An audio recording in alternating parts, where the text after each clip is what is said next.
How's everyone doing? Everyone's good? Everyone can hear me? Okay.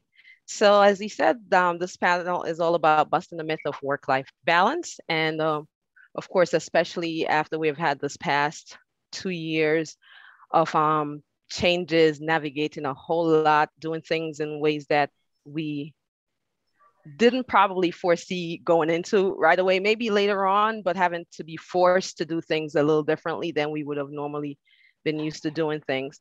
And of course, as as females in the household or in working moms and entrepreneurs, we've had to go through quite a tumultuous 2 years.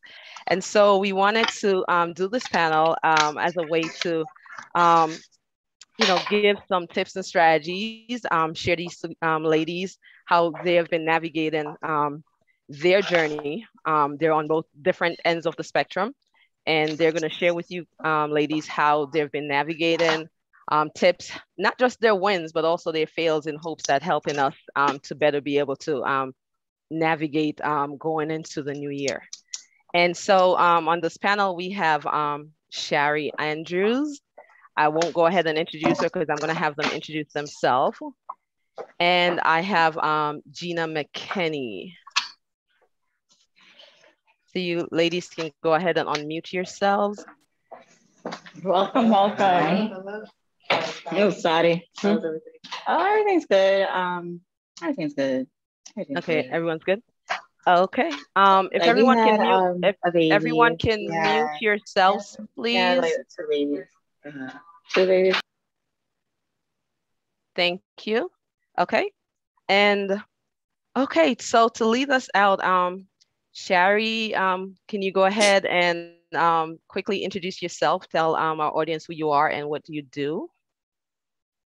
Sure. Hi, everyone. My name is Shari Andrews. I am a fashion-forward, weightlifting, not a bodybuilder, car-loving, Caribbean music junkie, and that's by night, but I'm a doctor of medicine. I work in acute care, as acute as it gets. My specialty is emergency medicine, and there I care for whomever walks through the door, needing or wanting my help. So as you can imagine, that can vary from needing stitches all the way up to like a heart attack or a stroke and then some. So I'm a single mother. I'm an only daughter. I'm an only sister and a friend to many. It's nice to meet everybody. Okay, and Gina. Hello, everyone. My name is Gina Mckinney, and I am a licensed clinical social worker in the state of New York. I do a lot of things that, I enjoy and helps me to manage and balance my life. I love to, dance. I love to swim and travel. It's been a tough 3 years. I started out wanting to do private practice from the gate. That was, it actually was a detour though. I started out fulfilling what my mother wanted, and then I found my passion, which was in social work, because I wanted to do social reform, but at the same time, I wanted to educate people through therapy. And I did understand that that was very key to people really maximizing who they wanted to be and align themselves completely, because I understood the challenges that I had, and I understood the challenges that my mother had. And I wanted to be there. And I realized I was uniquely kind of, it was innate. It was something that was in me. And I had developed, really want to hone my insight. So I'm really happy to be here, and let's get started. Okay, and I'm going to jump right into it. Okay, so as women, we struggle a lot with, of course, taking risk. Some of us more so than others. And of course, taking risk means can lead to tremendous results in our lives. And so the first question to you ladies is you both took risks in the midst of the pandemic. I know, Shari, you started a business. Gina, you also took that risk of launching out into your practice. What challenges did you ladies face, and why did you decide in the midst of the pandemic to actually go out and take these risks? Any of you can go ahead and answer. Well, I'll start. It was my Currently, I'm a vice president of strategic planning at a local hospital in Brooklyn, New York. It was my intent to restart my private practice, but I really wanted to build it on solid ground. And I started with a coach. And what happened was when the pandemic started, I wasn't completely set up to start therapy. However, I had joined Taraji P. Henson, the Boris Lawrence Henson Foundation, a free therapy process for people. It was free, but the therapist got paid, but anyone could sign up. The first day that they opened for people to sign up for free therapy services, and you get 5 sessions, it crashed. Over 1,000 people signed up for therapeutic services. And that is how I basically launched my service in the middle of the pandemic. So I wasn't completely set up. I didn't have a website. I wasn't quite sure, we didn't have offices. I wasn't accustomed to teletherapy. It was a lot of new developments that were happening simultaneously. It was like riding a bike and building it at the same time, but it worked out really well. And in fact, I still have clients a year and a half later from that experience. I am sure. And Shari, what made you go ahead and take that risk in the midst of a pandemic while also in the midst of, dealing with patients yourself? Right. Yeah. I decided to start my boutique actually before the pandemic hit as we know it.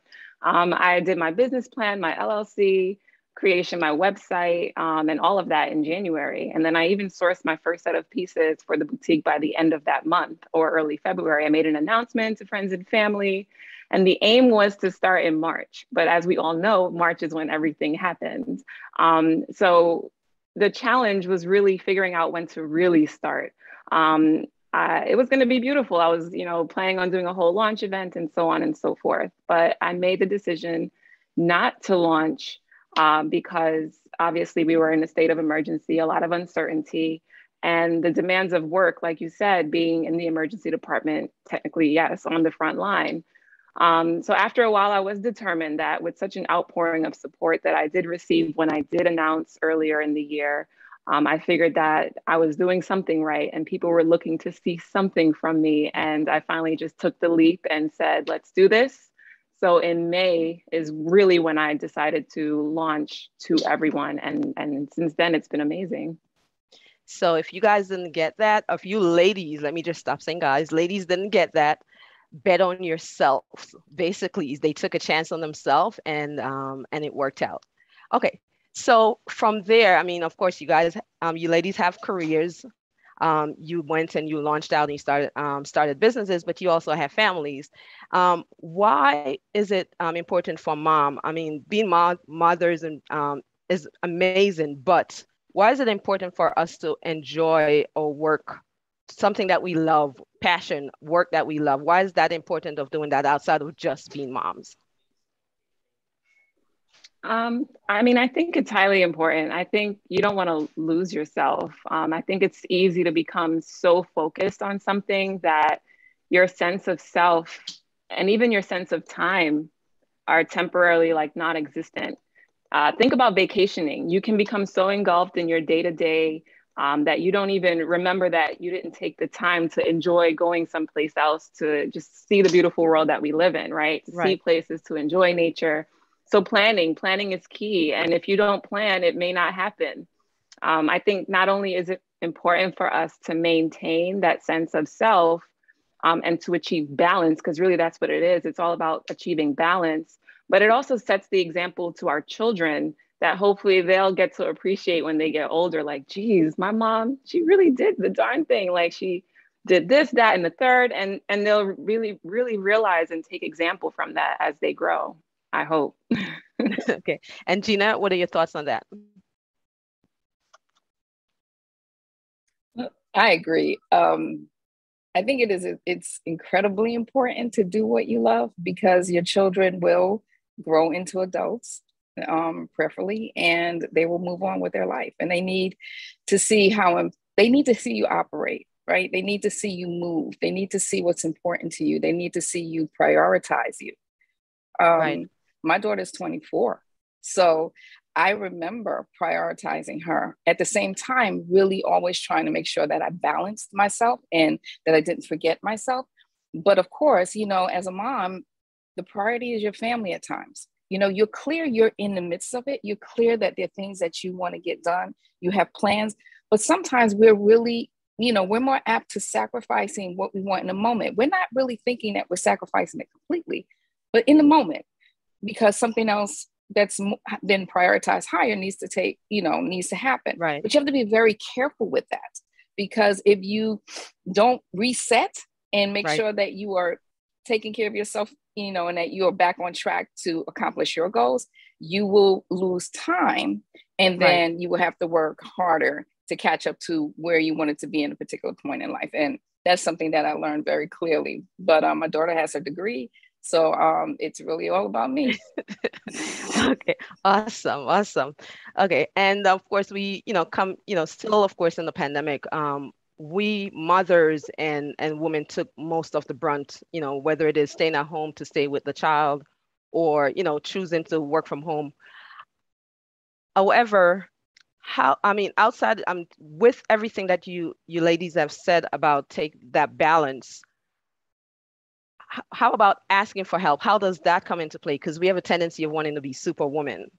How important is it for us to ask for that help, to be authentic, with ourselves, and knowing that, hey, we, as much as we want to have it all, in order to do that, we need to kind of ask for help and not ask for permission to take breaks. I think it's interesting that you say that. You almost hit a nerve, because asking for help, although it's important, if I had to be 100% transparent, I'm working on it. I think that I have to consciously make an effort to ask for help and even to accept it when it's offered, because I've grown so accustomed to doing it all myself that I end up feeling like if I cannot do it, that's near failure, and that's dead wrong. I mean, I know that, I know better, right? But sometimes all it means is that I just need to know how to ask for help. So I think it is very important. I think that's something that many of us probably don't realize about ourselves too. Right, being able to speak, voice or what we want. And with that said, Gina, particularly, how, as as a leader in the workplace, what are some of the tips, or how do you think women should go about advocating for themselves in the workplace? In the workplace, women need to really, in terms of setting your intentions very clear in the workplace and understanding what it is that you want to achieve. Women absolutely have to stay ahead of the game, know the process better than your colleagues and your competitors to a degree. Just know it well, know what they know, so that one, you can help, but so that two, you're ready to respond if you have to. It's important to be vulnerable, but not be afraid. And that's very tricky, because that's what I think sometimes we're afraid of, looking weak. It is not weak to ask questions. It's not weak to be vulnerable. What it is, when you are fearful, that's what people really are more sensing. So if you are feeling fearful, which you will feel, it's really about talking about that with someone that you trust, someone that will give you critical feedback, though. And I didn't say criticize, I said critical feedback that will help you to take the next step forward and resolve whatever it is that's holding you back. If not, then it's always, seeking professional help is a wonderful tool. And mind you, I did. And I recently decided to get into therapy myself, because I realized that I was at a point in my life where I had spent, like I talked to you about being on this track. I spent so much time making sure everyone else was good, when I really was putting my energy into myself. I was somewhat stuck. I was completely, just stuck. And I couldn't figure out why. And I figured I should know why, because this is what I do. And I decided to get into therapy anyway. And it has been wonderful, because it's really helped me to understand what it is that was holding me back. And much of it was that I let too much time elapse. And I just need to forgive myself and keep things moving. Right. So, okay. So give ourselves grace and not be afraid of, taking back, setting those boundaries, and giving ourselves permission to look at Absolutely. our own well-being. Okay, awesome.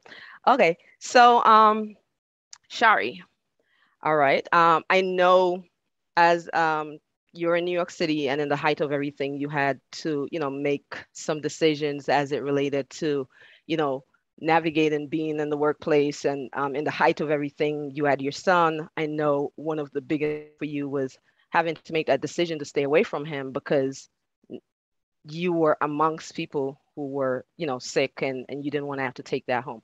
How how did that affect you mentally? Yeah, so to recap, so as an ER doctor, you guys all know being on the front line in the beginning with the pandemic, also with the lack of a full understanding and not only seeing how sick people were getting, a lot of physicians, a lot of providers in general who were dealing with patients directly with COVID um, quarantined themselves from their families and loved ones. At least I did. And that experience was like none other. I questioned if it were the right thing to do, but we really, like I said, had no true understanding. So it was bananas. It was easy for me to say no, like, no, I can't be around my family, even my son, because I knew that I was protecting their well-being, knowing what we were fighting. But at the same time, it was super difficult because that's my son, my only son. So we did a lot of things through Zoom. Like he was doing his remote learning and he would have like physical activity exercises to do, and I would join with him on Zoom. We also did like TikToks and stitch TikToks together. I mean, I tried to make it fun, but it wasn't an easy decision. And thankfully, I have a support system that I was able to do such a thing where he was able to stay with my mom safely while, I figured this thing called work out in the hospital. Okay, awesome. Okay, so that support system is a big part of helping you to do what you want to do, to basically live the life you want to live in terms of building career and building family. That's right. Okay. Okay. So one of the common things that I know a lot of us, and we've already talked about that on here, about the whole idea of taking time for ourselves, feeling guilty, having that guilt, pleasure, pleasure, guilt, having that mom guilt. And so I want to ask, how do you ladies go about recharging your batteries and finding time for yourself so that you don't walk around empty?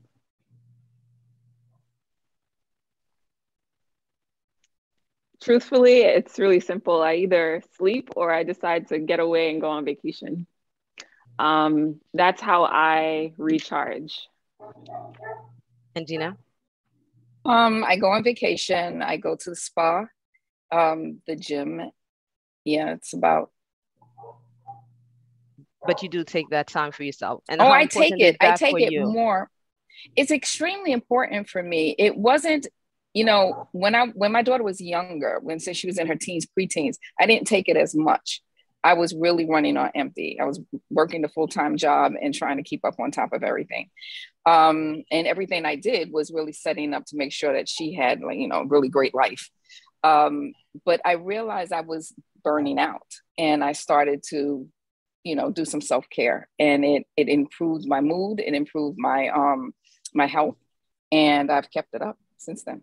Okay. And did you ever did you ladies struggle with the whole idea of pleasure guilt, being away from your family, not feeling like you're not doing what you're supposed to do, or feeling like you're not putting them first? What I felt was that I didn't have enough time or enough resources. And I felt like I had to work harder and longer to be able to create those resources and to be able to, I couldn't stretch time anymore. But what I would do is make sure that when I did something that included her, like I didn't go on vacations by myself. She was always included in everything that I did. It was the last 2 years was the first time I actually went on vacations by myself or with my partner. That was the first time. Okay. And Shari, how do you feel when you go off and, to take time for yourself? Do you fall into that trap of guilt, pleasure guilt? Not anymore. I mean, Colin's 11 now. When he was a lot younger, I too would take him with me everywhere I went. But as he's been like, let's say between the ages of 8 and 9 or so, I then started to decide like I need to go away. I even joined a travel group with my girlfriends and we would just take trips together.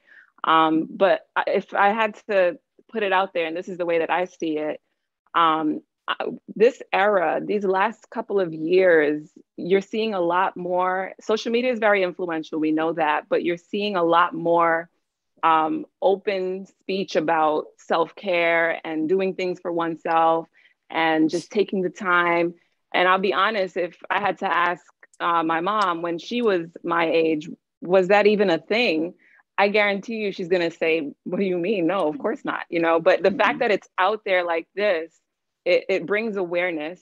I appreciate it because I did come to a point where I said, you know what? Yeah, I need to do this for me too, because people are selfish, you know, like when you go to work and you're putting out yourself and you're sacrificing and you're trying to be the hard worker, and then you realize they're doing what they want to do for themselves. And not just my job, I'm just talking about in general. Even my son, when he becomes a 15 to 16-year-old or 17-year-old, he's going to forget all about me. He's going to want to go out. It's like, you know, so at the end of the day, I have to, within reason, enjoy myself also. So there's no pleasure guilt at this time. I do prioritize my well-being. And I also make sure that he is well as well. Okay, awesome. All right, so to round it out, for those out there who are paralyzed or fearful or feeling the mom guilt and the pleasure guilt, and they're fearful of, what advice or encouragement do you have to help them be able to move forward, or something that they can actually do today to help them be able to either, you know, move forward as far as, you know, that goal of, or that dream of building a career or business, or even just being able to take that first step of starting to prioritizing themselves? What advice do you have for them? I mean, I guess do just that, you know, take it in steps. There's no rush. It's your time. You know, you are the boss. It's your life. The only deadlines you really need to meet are the ones that you set for yourself. It's important to join with others who are like-minded. That'll keep you motivated and inspired. I think step-by-step is the way to go. I mean, I tell my patients that all the time. They'll come in with a complaint and they're already thinking about the end result and what's going to happen if, and I'm like, it's one step at a time. And even with this business, like I started online only with 5 pieces. Now I have a whole store full, and it's no longer online only. It's a showroom. It's step by step by step. And I think that at the end of the day, you know, we could always feel discouraged and feel like you cannot. But now we have to change our thinking. We have to change our thinking to that we can, because I do believe in the power of attraction. And that's just not attraction to people. That's attraction to the things that we want in life. Awesome. And Gina? You know, take a moment to sit down, pull out a piece of paper and a pen, and write down what it is that you want in life. What it is, what are the things you would like to accomplish? You can call it a bucket list if you like, but write it down, and then write down the person that you can have this conversation with about how to lay out steps. Just like Shari said, lay out steps about how can I get to close to this goal? What would I need to change? What would I need to consider? Because part of what I think happens with us is that we have a lot of dreams, desires, and we might feel blunted, stifled. And part of it is because we don't slow down to give ourselves the opportunity to really think through, can I, or how do I accomplish this? You know, what steps would it take for me to get from A to Z? And just work it through, because when you see it come to fruition on paper, and when you take small steps towards it, you will begin to feel empowered to continue going forward. You will absolutely feel like this is going, that's where the burst of energy comes from. It's from seeing the small things come to bloom. And as they continue to bloom, your vision will get clearer, your desire and you'll be more enriched. You'll be just ready to keep going and go forward. But make sure you have people the people you're talking to that are going to motivate you and that's going to encourage you, be honest with you, but really encourage you, not shoot you down. Those are the folks. And if you have a conversation with that one person, don't have it again. Find someone else that you can have that conversation with, that will inspire you to, continue on your journey. Awesome. I'm going to give you guys 3 quick rapid fire questions and unmute your mics. That way you're not thinking about it real quick. Okay. So we'll have Gina, you'll answer, then Shari will follow right up behind you. Okay, so power outfit. Suit. I was going to say a suit. Same. Guilty pleasure. Ice cream. Soda. Last lie you told your child. I wasn't home. I don't know. I don't even know. Okay. All right. So thank you, ladies. Thank you for sharing with our audience. We're going to give them a chance to ask you a couple quick Q&A questions. But before we jump into that, we're going to do a quick scavenger hunt. Okay. So everyone's ready. Listen up for what it is that we want you to find in the house and bring it back. So the first person to find a breast pump and bring it back will win a Starbucks gift card. Let's see. Well, is anyone going for one? The first person to find a breast pump and bring it back. I guess it's been a while for most of us, huh? No babies? Anyone that has a breast pump. All right, I got this. Hang on a second. Are the men eligible? Yes, of course. Anyone. Even if you're a dad. I mean, you're part of this process too. How do you get the breast pump? If the guys come up with this, ladies, this will be interesting. Oh, there she goes. Oh, there she goes. Okay. I don't. All right. So for Sayo, she got her breast pump, so you'll get a Starbucks gift card. Right. So for Sayo, if you can just send your email address to Tammy Edwards. Tammy, do you want to message for Sayo directly? And she will make sure that you get your gift card. Wow. That was a fun one. Okay. So audience questions now, Nicole? Yeah. So audience questions, we're opening up the floor for you to, you can raise your hand and we'll unmute you and you can go ahead and ask any question you have. Leeshawn has her hand raised. Yeah. I know the work-life balance is often a struggle as a business owner. Do you have like a metrics of what you do? Like, do you do 75% work, 25% relaxation? Do you have like a schedule, or you just, have the day as, like some people add the gym in their day 3 or 4 times a week. Do you guys have like a schedule that you do, to help like entrepreneurs? Yeah. I have a schedule. I work 9 to 5 as assistant vice president for planning. So when I do therapy is in the evening. So my therapy, I do therapy from Tuesday to Thursday only. Monday is another free night for meetings, and Fridays, Saturdays, and Sundays are when I do the gym, exercise, take care of, laundry and everything else like that. And I will not change it because that keeps me sane. Yeah.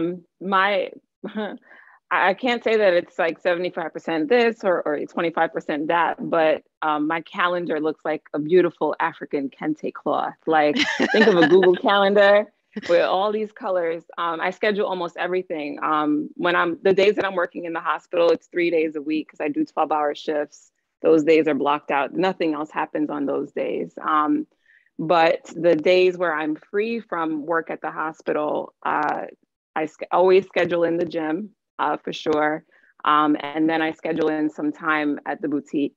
And then because I work 3 days a week, depending on how the schedule flows, if I can grab 4 to 5 days in a row, I'm hopping on a plane if I could, and I'm out. So I'm leaving tomorrow. I'm going to Cancun, and I'm serious. Like, I'm leaving. So this is just, there's no science to it, but I do plan because like I said, if you don't plan, the time will just pass. Mm-hmm. Any other questions? Go ahead. I'm sorry. Go ahead. I just wanted to quickly add to it. And you really have to consider who you are and what your boundaries are in terms of stress.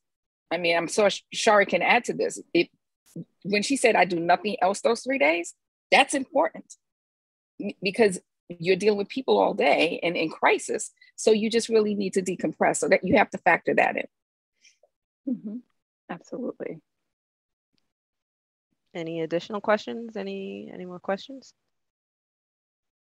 No. Going once. Going twice. Patia, Kendra, y'all have any additional questions you want to throw in there, or? No, I don't. Okay. I think this was great. Thank you, ladies. You're welcome. Awesome. Okay, thank you, ladies. Thanks for You're sharing welcome. with us. Thank you. Oh, we someone had have one question that came in. There's a question that came in. Mm-hmm. What advice do you have for mothers with young children? So is that young children and trying to find time for yourself and your passion? So let's throw in finding time for yourself and your passion. Okay. Shari, you're closer to that question than me.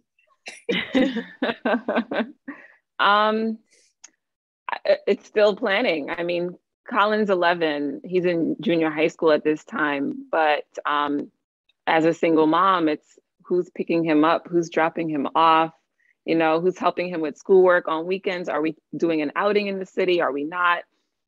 So that balance, work-life, motherhood balance is sort of, again, one that, in my opinion, and maybe it's just a personality trait, but I have to plan. Spur of the moment, things can obviously happen, but if I'm not planning, then I'm going to be all over the place. I'll be scatterbrained. Oh my God, it's 5:30. He's in after school. I have to go pick him up. Who's going to get him? I'm at work, you know? So I'm always planning each moment. Like, what do I do? The week gets planned before he even knows what he's doing, right? So I think the balance comes in with that. And like I said, I have a great support system. So I can always, if anything last minute does come up, I can always call on somebody. But if I didn't have that support system, then I would have to develop it. I would have to create it. I would have to find who my village would be. Right. Where would my backup plans be? That's important because you can't do it alone. Right. Cannot. So key thing, you need to surround yourself with a village, build a community that is going to help you because there's no way you're going to be able to do it by yourself, regardless, whether you are single or with a spouse. It's still going to be rough. So you need that village. I mean, we love our kids, but there are times that we have to take time away from them so that we can recharge ourselves. And not only that, but have something that we do outside of our kids that keeps us going. I mean, they're eventually going to grow up and they're going to leave. I'm between 24 and 8. So I know I've been the journey and I'm doing it again, but you have to make that time. You got to take that time and balance it. You're going to drop the ball somewhere, but it's important for you to take that time to work on the things that's important to you. Ask for the help, dish them on the dad, or ask a family member or a friend to keep them for, do something for you and don't feel guilty about doing that.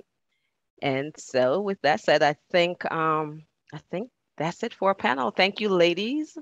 I hope everyone got something out of that. Thank you. Yay. Thank you, Nicole. So we had a little bit of interesting things happening in the beginning, but that's all right because we're women, we're mothers. We know that's how life is. You just keep rolling. So I'm going to actually reshare my screen and do what I was going to do if we didn't have that excitement happening, which is really introduce you guys to Kendra, Nicole, and myself. For those of you, some of you may know one of us or two of us or not any of us at all, just to kind of like give you an overview of who we are as people and what Mosaic Mommies is about in case you don't know. So there are three of us. Myself, I'm Patia. There's Kendra, who is no longer sitting next to me, and I miss her. We wanted to be close to each other, but it's not working. She's outside now. And Nicole. So Kendra and I have known each other for over 10 years. We worked together in corporate many moons ago. She's an amazing marketer. She likes to say that she's a marketer by day and an influencer by night. And she has her own digital marketing firm called Idesio. You guys should check it out. And on Instagram, you need to follow her amazing fashion sense at Closet Confections. And then there's Nicole, who just moderated the panel. And Nicole and I met working on a shared client account maybe about 5 years ago. So I haven't known her as long as I've known Kendra. And at the time she was doing blogging for the client and I was doing social media. We no longer work for that client, but we became fast friends. And so over the years, the three of us, and then of course there's me, I'm forgetting myself. For those of you who don't know me, I own a digital marketing company called the Stylista Group. We work with lifestyle and luxury brands. And I also am part of the Grow with Google professional training team. And then there's Mosaic Mommies. So the three of us have been talking about this idea that we called Mosaic Mommies for many years. And talking and talking and talking. And ladies, you know, you talk, you overthink, but if you never actually do anything about it, then somebody else does it first, right? So in 2019, we decided to stop talking so much and actually do something about it. So we came up with the name, I think it was Kendra who came up with the name Mosaic Mommies. And we had an amazing launch event at Bloomingdale's here in the city. And we had a panel of diverse mom influencers. We gathered, we had a fashion show. It was amazing. And that was the soft launch of Mosaic Mommies. So what is Mosaic Mommies? Mosaic Mommies is an influencer marketing agency, right? So we are a marketing agency. And the goal here is to become a community of moms with diverse backgrounds, right? So everybody, the one thing that we all have in common would be that we're all mothers. And what we would like to do is take on a diverse approach to marketing. And what's going to be different from other mommy blogger platforms is that we also want to serve as consultants to brands pre-launch, because we all know that even in 2021, going on 2022, there are many brands that are releasing products and services that are tone deaf to diversity and the needs of diverse audiences. So we don't only want to endorse products that are existing and help these companies to make money. We also want to make sure that in their efforts to market themselves, that they're doing it the correct way. So in addition to building a community of existing mom influencers, helping moms who want to become influencers is going to be an educational aspect. We also want to become the go-to agency that brands can rely on to make sure that they're releasing products and services that speak to their entire target audience in a way that's not offensive.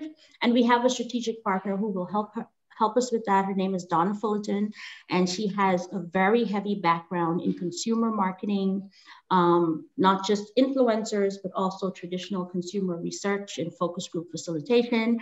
And in her heyday, she worked for some companies that you may know, like Kraft Foods and Johnson & Johnson. So this is really serious stuff. So last year was going to be the year that we were going to go big and hard, and we all know what happened.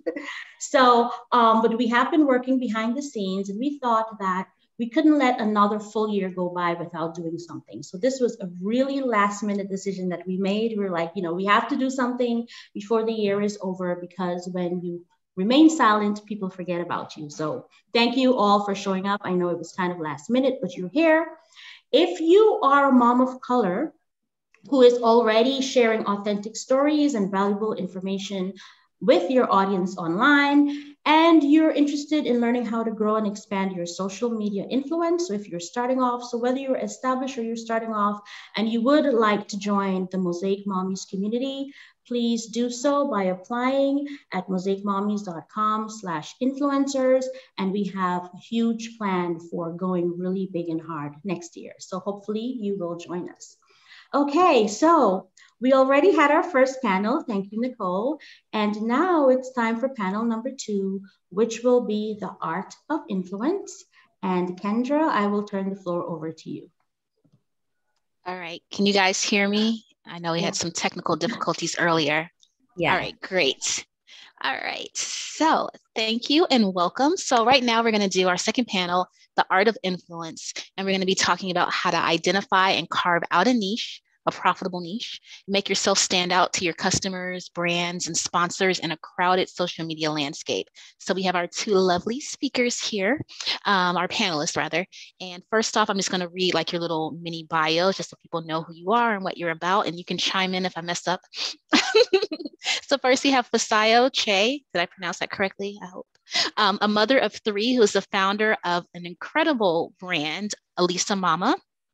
I actually had one of her dresses in my shopping cart for like a month, and I was shopping online at Saks, and I didn't even realize that she was on our panel until like a week before the event. And I'm like, oh my God. So I checked out and I got my dress. But in any case, she established her brand in October of 2018 to promote joy, empower, and provide practical fashion solutions for the modern mother. And I think there are little mini pieces too. So if you want to do the mommy-daughter matching, she has great pieces for that. Unfortunately, I have a son, not unfortunately, so I can't dress up Christian in those outfits, but we do match sometimes. So Elisa Mama Brand's joyful, easy to wear and stylish clothing is made with African-inspired wax print fabrics. Every piece is handmade in Lagos, Nigeria by a team of local artisans. And the goal of the brand is to provide African-made items to prove that African-made items can be functional, easy to incorporate into your day-to-day life. And you can find them on her website and also at Saks Fifth Avenue. All right. And then next we have Leeshawn Alexander, who we used to do a cool event called Cupcakes, Cocktails, and Conversation back when we could meet in person. And she was always gracious enough to provide her delicious cupcakes. So that's how I first met Leeshawn. But as the CEO of Leeshawn's Consulting, Leeshawn is dedicated to building and enhancing the community's capacity to create positive, lasting social change in the government and beyond. And we definitely know we need that. She's also incorporated her business, which I alluded to, Leeshawn's Cupcakes, in 2012. And she has a deep commitment to providing much needed support to local not-for-profits. She's worked with thousands of leaders and organizations throughout New York City. And she's a small business vendor with a big vision and has extensive experience working with executives, government, policymakers, task forces, students, youth, you name it, and is an expert in helping not-profits reach new levels of performance. So thank you, ladies, for being with us today or tonight. So, yes, welcome. So just to kick things off, if you could just maybe in 60 seconds or less, I'll start with Fisayo. Tell us what inspired you to start your business. All right, thank you for having me. The idea for Elisa Mama really was prompted by my own personal experience as a mom of three. After I had my third child, my daughter, my life became more complex, and my experience with fashion was just not the same. I realized that I needed clothes that were not only about aesthetics, but clothes that were more meaningful, not just for myself, but also for my daughter. And, I wanted to also infuse part of my culture, because my parents are Nigeria, into the clothes that I wore in a practical, functional way. And about that same time, I took a trip to Nigeria to see my family. And while I was out there, I had a chance to connect with local artisans and just really, connect with them as a mom, as a woman. And I really was just, I was moved by how talented they were, but at the same time, I saw how they struggled, and I thought, how can I support these women in a sustainable way? And just with all of that, with that experience, and then, with how I was feeling, as a mom who's trying to do all the things and trying to find meaningful clothing, the idea for Elisa Mama came about. And so we've been at this for 3 years, and we keep pushing, and yeah, that's pretty much the Elisa Mama story. All right, great. Hope I made my 60 seconds mark. I wasn't counting, so. So Leeshawn's Consulting kind of started when I was transitioning from government, where Patia knows me very well at the mayor's office. I was there for almost a decade, not dating myself, but, and so I was kind of transitioning there to look for an opportunity to work somewhere else. And I really hadn't had the idea of where I wanted to go, or exactly what area of service I wanted to really provide. And so, when you're looking for a job, you're reaching out, asking, your friends and family and colleagues for those one-on-ones, those lunch meetings. And so I just started hearing a lot of, well, we're not looking for full-time staff, but we really want to work with you. Would you consult with us? Would you support us on this project? Our board needs help. Like, they really, really need help. And so that's how my consulting business started, really to solve a problem that I was hearing, very often. Okay, right. All right, so let's jump into some social media questions. So tell me, what is your favorite social media platform and why? Mine used to be Instagram until their algorithm started messing up my jam, but I'd like to hear from you both. Tell me what your social media platform favorite one is. I'll go. I mean, I have a love-hate relationship with Instagram, but I have found it to be very useful because I think for me, I think I've also sort of adjusted my expectation out of Instagram, because now for me, it's more so it's like a portfolio in a sense, right? So beyond just using it as a place to be seen, it's more so a place where people can see and understand my brand personality. And so it's just that spot. And I guess of all the platforms, I think it does that the best, creating that place where people can see your offerings and kind of get an idea of who you are and who your brand is. So I agree. I like that response, because whenever I find like a new designer, I do go to their Instagram and to see if they have real people wearing their pieces. So that's a very smart way to use it. Yeah, I mean, I'm kind of joining the choir here, but I also like Instagram as my, favorite social media channel. It's kind of the one I use more often and kind of connect with our, customer clients and our, followers and, but we also do well on Facebook. We have a large following there. But yeah, we're always willing to try out new social media channels and technology. Patia knows that with me. Even at the mayor's office, I was, on the social channel of Twitter. Like, yes, we need to be relevant to the nonprofit community, So right. Social media. Either of you ladies on TikTok?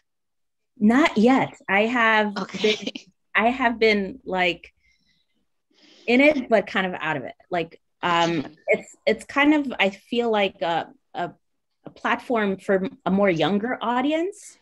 So that's why I haven't really tapped into it. But I know that there are some consultants that are using it really to, spread their services. So it's definitely something we're going to probably maybe in 2022. Okay. All right. It is fun. I've done a few TikToks. I'm not going to share my handle. All right. So either of you ladies, when someone comes across your brand online, what impression do you want them to leave with, and how do you make that happen? I can take it. For me, when people come across Elisa Mama, I want them to feel like warmth. I want them to feel like just like an acceptance, feel like no airs really, just a fun, joyful space. And I do that by being, just not only sharing the great glossy moments, but just the moments of vulnerability. And just showing that, we're all human. And so there's, every so often there's some seriousness, but most importantly, it's just more, I see you, sis. We're in this together.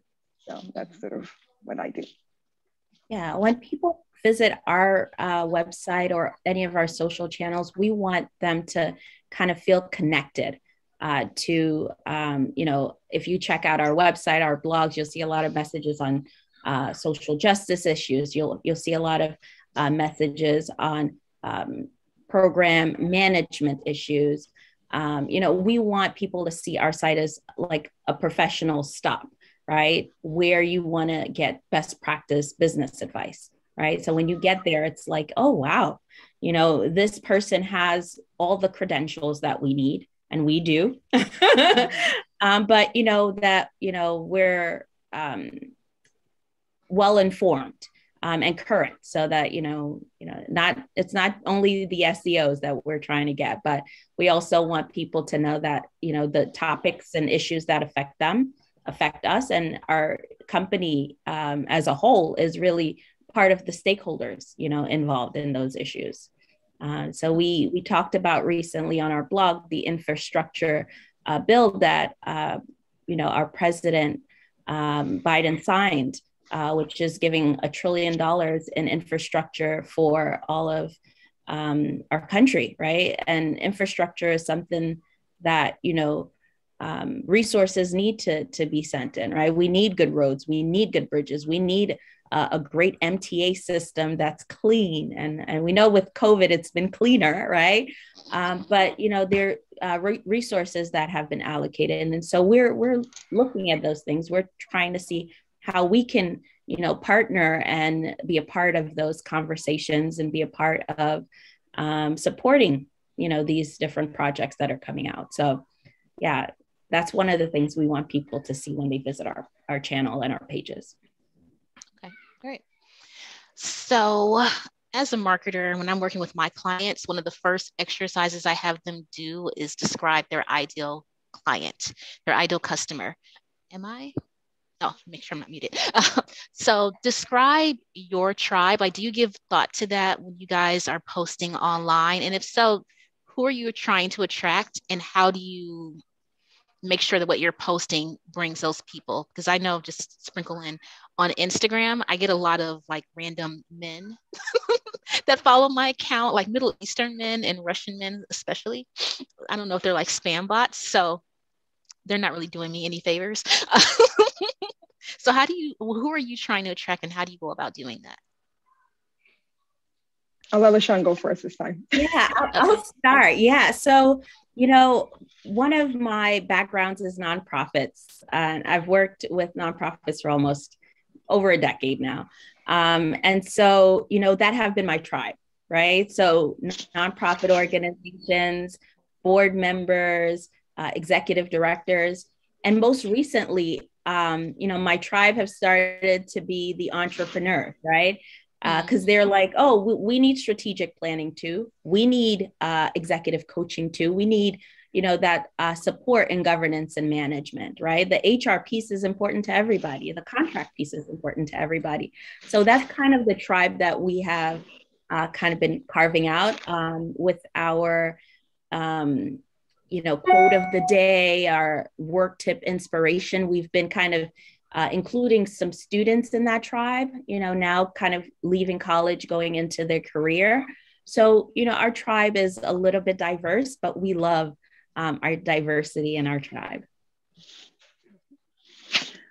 All right, I can go. So our tribe, or our ideal customer, is really a mom, who really just values friendship and, relationships and community and just really connecting with people.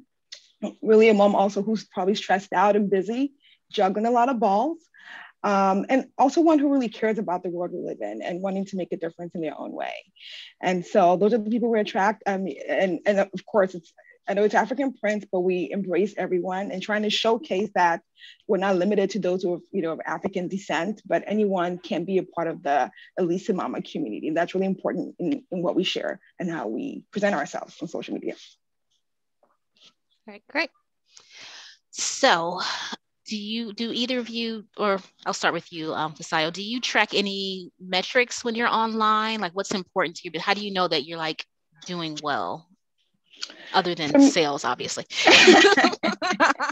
I think naturally we all, follow account always seems to be the thing, but I've realized that that's not really the thing anymore, because you have accounts who have hundreds of thousands, and then you look at the engagement, it's like peanuts.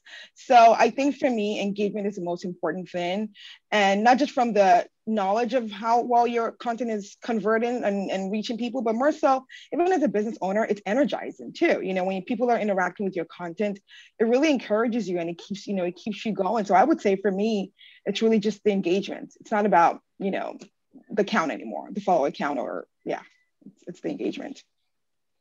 What about you, Leeshawn?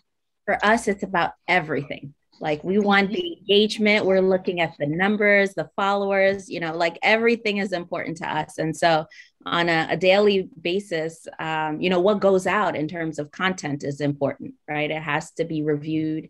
I ensure that everything that goes out on my social media channel that I've looked and approved, because, I want it to set the right message, the right tone, because it's a reflection of me, right? And so, when we have 50 likes for a post, that's like, oh, wow, yeah, people like this. Okay, this is good. When people respond and say, oh, this quote was really inspiring, I needed this, or, those things, as Faseo said, it's encouraging. It lets you know that people are really interacting with your brand. They appreciate what you're doing.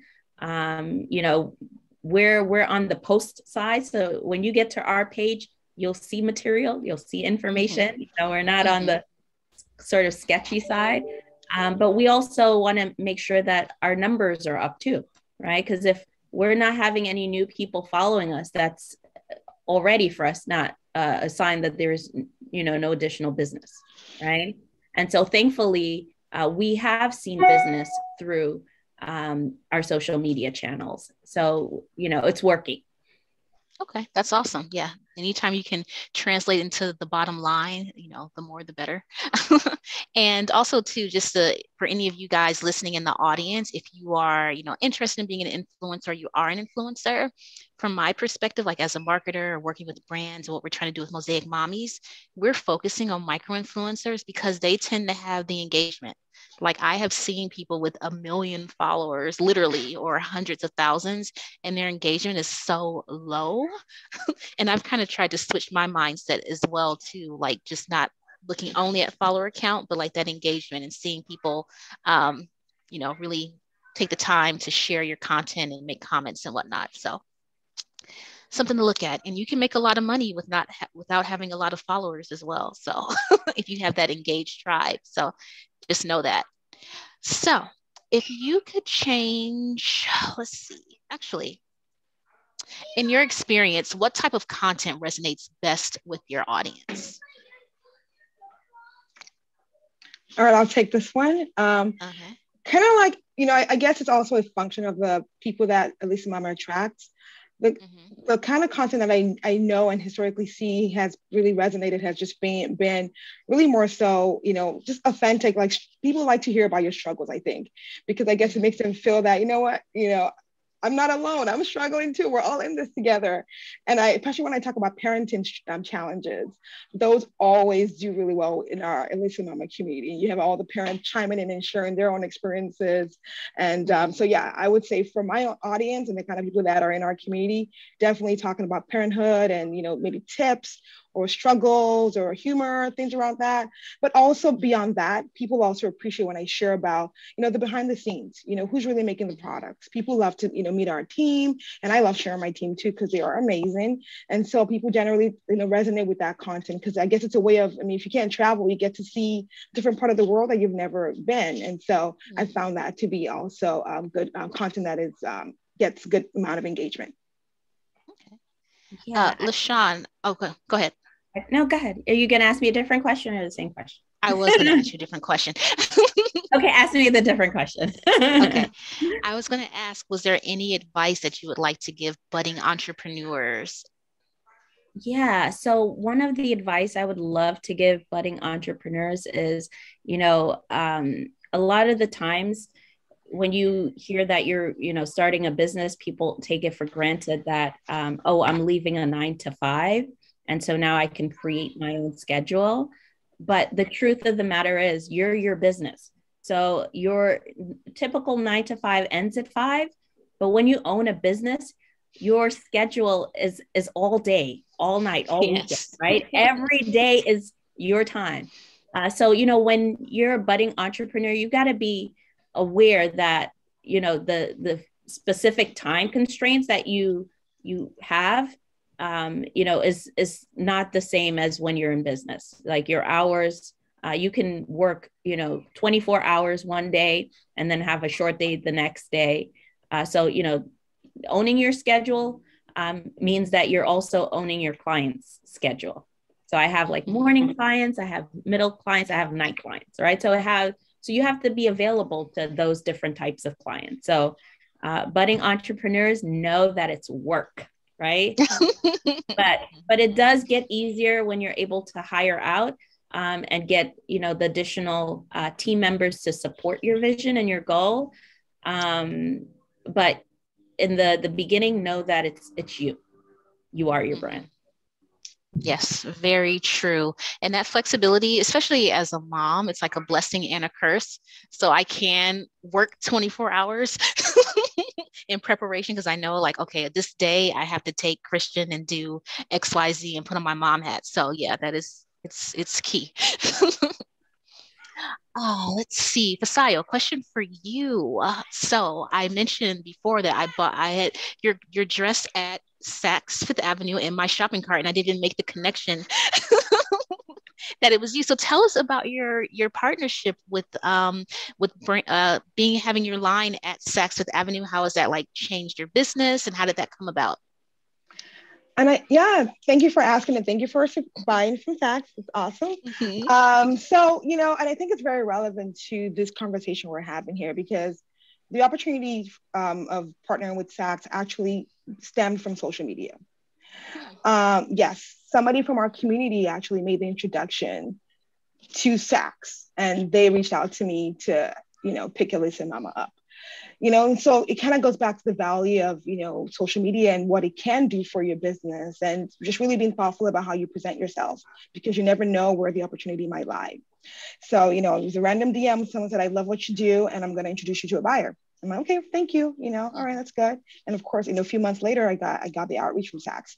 And, we'd only been in business for about 2 years at that time, or maybe a year and a half. And that was definitely not on the vision board. Initially it was like, no, we can't do this. We're not ready. But, as I've heard on some podcasts, on one of the many podcasts I've listened to, say yes first, figure out how after. But obviously they're also really gracious in giving us time and patience to, do what we needed to do.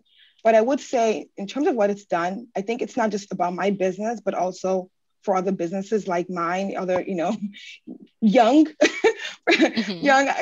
brown skin business owners, of just knowing what's possible. Because like, I've never seen anyone doing business at my level who's, in a store like that. It's not something that I would even dream of or even envision or plan for. So now that I'm in Saks, it's like opened up this world of possibilities to me where it's like, wow, it's not that mysterious after all. If I can get into Saks, Nordstrom, what's up? Maybe I can get into Nordstrom or Bloomingdale's or wherever else. And I feel like other businesses like mine are also encouraged by that, in knowing that, wow, if she can get in, maybe I can just, it's not off limits for me as well. So I'm really thankful for that. And then of course, operationally too, it's forced us to step up and be more mature in our business operations and our production capacity. And just, it's just really, I guess, sharpened us, because now it's like a quick fire rapid lesson in wholesale partnership, because it's like a whole new world from the conventional selling to customers. So it's just been really great, and I would say kept us in business because it's our biggest channel for selling. So it's really awesome opportunity. All right. Well, congratulations. And that's so awesome to hear that it came from like a random DM. So ladies, check your DMs.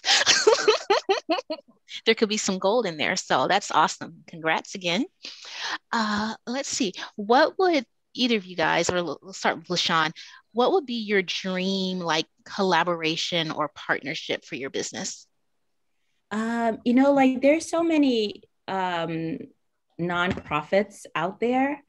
I love working with Oprah. I would love to work with Oprah on maybe one of her philanthropic projects. But, I'm open to working with like any of the, philanthropists, because one of the things I love to work on is supporting organizations that support communities. A lot of the time, philanthropists just throw money at the problem without really being authentic and thinking through the best way of addressing a particular issue. And so that would be one of the things I would love to be on board with, just a big project where we can really be thoughtful and strategic, so that the end goal is not, that the money goes into certain individuals' pockets, but that it makes a difference in the community with impact, whether it's, getting thousands of children educated, or, raising the the level of education or opportunities for individuals, that's definitely something I would do. One of the organizations I currently work with, their motto is love a kid today and every day. And so, when you're thinking about projects that support community, like it's all about love, right? If you love and want to see organizations succeed, then, that's what it's all about. And so our motto is, we want you to succeed as much as you do. So for me, success is something tangible, right? I want to be able to say at the end of the day that this is what we did. This is what we did with the resources that we were allocated, that there's something, right? Something valuable. Okay. All right. I think we're starting to get some audience questions rolling in. So we have one so far. And if the rest of you guys want to start typing any questions in that you want to ask these ladies, please do so. And while we're waiting for people to kind of put their questions into the chat, I want to do a little bit of a lightning round again. So I'm going to ask you guys some questions and you have 5 seconds to answer. Just, whoever shouts it out first. And they're meant to be fun, so don't overthink it. Just the first thing that pops into your mind. So number 1, name a person or a company that you think is doing a kick-ass job with social media. Miley Teal with Curlbox. Miley Teal. Miley Till. Okay, what was it, Box? Oh, she does Curlbox. Oh, check her. Okay. Okay, yeah. All right. I'm always looking for new people to follow, so thank you. Miley Teal. All right. Have either of you ever done, well, I know you're not on TikTok, so have you ever done like a social media challenge or one of those dance challenges? I did the challenge in my house because I have younger audiences here that do have TikTok accounts. So, one of my cousin's daughter, she's, a teenager. So yeah, we did one of those challenges and I don't know that she posted it, but I was definitely in the challenge for entertainment purposes. And there's some reels. If you go on my Alyssa Mama, you'll find a couple of reels. I kind of act on the side too, so I'm just kidding. Oh, really? I didn't know that. Okay. All right. So yes, I will check those out. All right. What was the last movie you watched? Oh, it's not a movie. Does Squid Games count? It's a show. That's fine. I will take that. We'll take Squid Games. I think that's the last show I saw too. And it was oh, really? I haven't watched it. I'm like scared to watch it. Okay. It's really good. Interesting. I have my students think about it from a government perspective, right? The triangles, the circles, and the square, and the man in this. Yeah. All right. Well, don't give away the plot. I haven't read it. Watch it. Are you an introvert or an extrovert? I'm an extrovert. I think I'm both, per circumstance. Okay. Yeah, I'm an introvert to the core. I can put it on when I need to. So, if you could be someone else for a day, who would it be?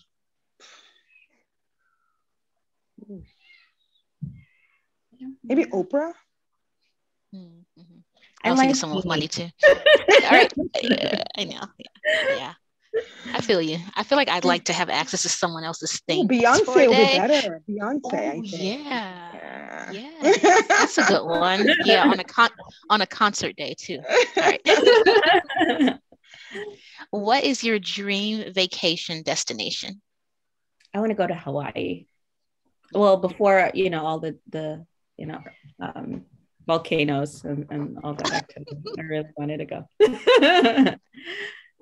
All right. All right. So I think, where's your dream vacation destination? Somewhere Eastern Africa. Eastern Africa. Go to safari and all that. All right. So we have a few questions in, or just one.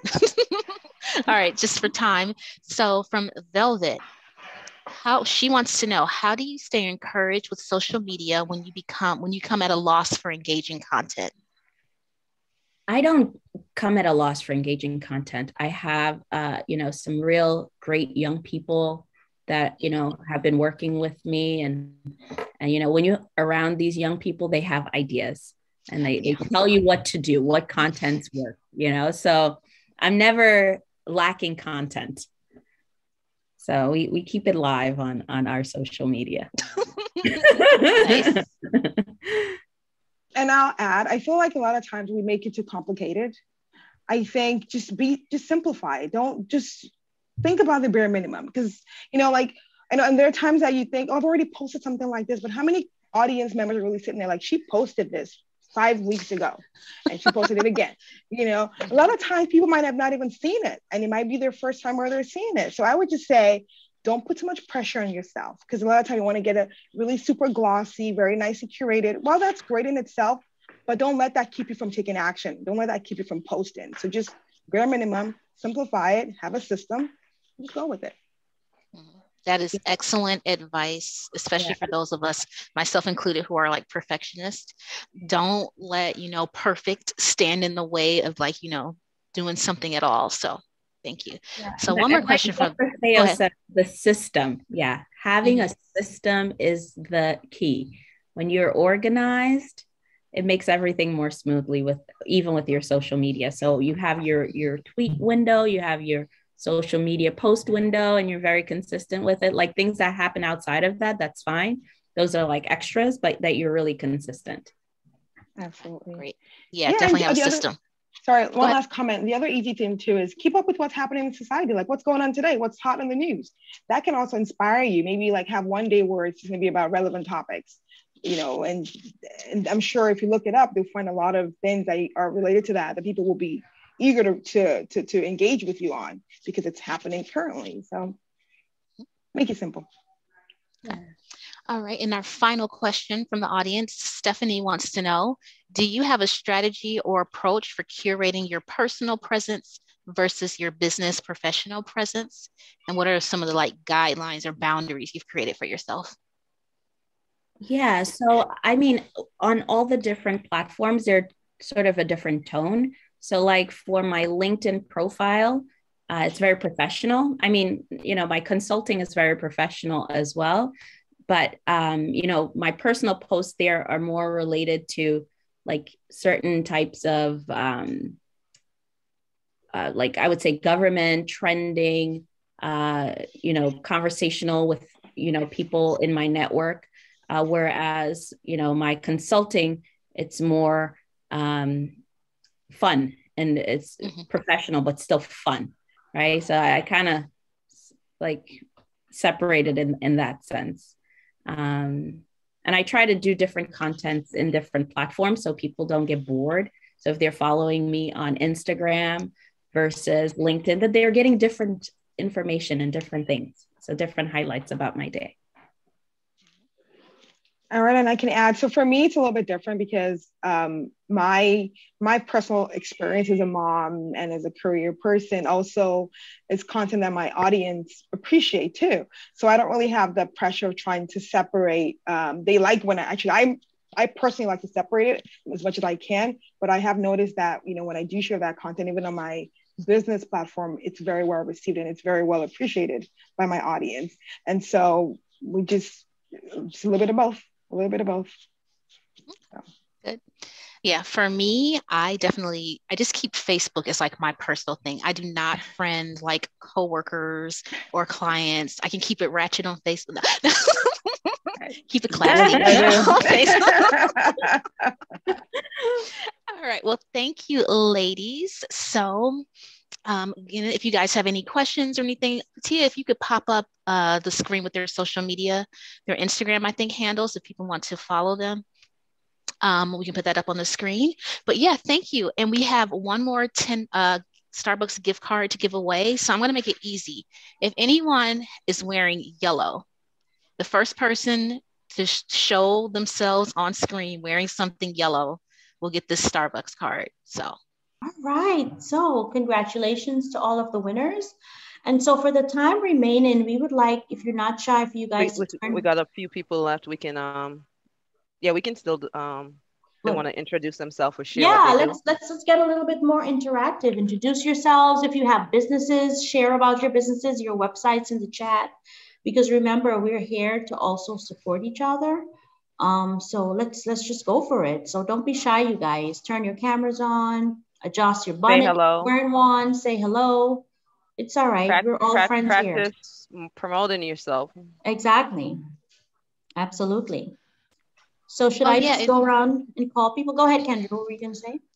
I was going to say, could we drop the link for people if they want to sign up to be a Mosaic Mommy? Sure. Tammy, do you have the link? You got it? Okay. Okay. Just go ahead and call a couple of people to introduce themselves. Yes, April, you're a winner this evening. Tell us about yourself and feel free to share any contact information in the chat.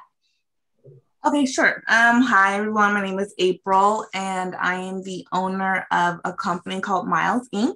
What I do is virtual bookkeeping for all kinds of businesses, restaurants, clothes companies, and service companies. So that's what I do pretty much full time. And I also I do resumes and writing services as well. And that's about it. All right, thank you. And don't be shy. Share your website address, how people can get in contact with you. Because remember, you want to support each other. Okay, who wants to go next? Rodney, tell us about yourself. Didn't disappear. Thanks for the introduction. My name is Rodney Carter from Rodney Carter Music. Before I even mention what my business is about, I want to commend all of you wonderful women for the job that you've done. This is actually a very positive, uplifting, and a brilliant session. I've taken a lot away from it. So thank you for coordinating this and putting this on. Thank you, Rodney. Okay, and I'm Rodney from Rodney Carter Music. I provide audio to creatives, also produce music and voiceovers. And I have a fully functioning recording studio. Absolutely. Thank you for being here. Where are you located? I'm in central New Jersey right now. Okay, great. But that's going to be changing shortly. All right. Do we want to say why it's going to be changing shortly? I'm going to be relocating to Atlanta. Why? Why? Why am I relocating? Yes. Because of my loved ones. Your loved ones like who? Now you should have known, Rodney, that this was going to happen. You set yourself up for this. She knows who she is. She knows. Oh, okay. All right, I'll leave it at that. If she wants to reveal herself, I'll let her do that herself. All right, thank you. I'll give you a hint. She's actually one of the Mosaic Mommies. Right. She's one of the Mosaic Mommies. It wasn't a hint, that was a blowhorn. And it's not Patia or Kendra. And it's not Patia or Kendra. Right. So, process of elimination. Thank you for being here, Rodney. Great job. Okay, Jennifer, do you want to tell us about yourself and your business? Share. Hello. First of all, I'm not like a mom. I was actually sent here because of my professor. I'm currently in college. Okay. But I'm trying to persuade a business. And like coming here was actually really helpful because it helped me go around with different ideas and like different techniques I can use in order for me to open up my business and keep on continuing like with my dream. Mm-hmm. And yeah. And what's your dream? For the inspiration. Well, actually, I was I want to open like my own business, have my own line of clothing and like accessories as well as makeup. I wanted to. I started because this dream started because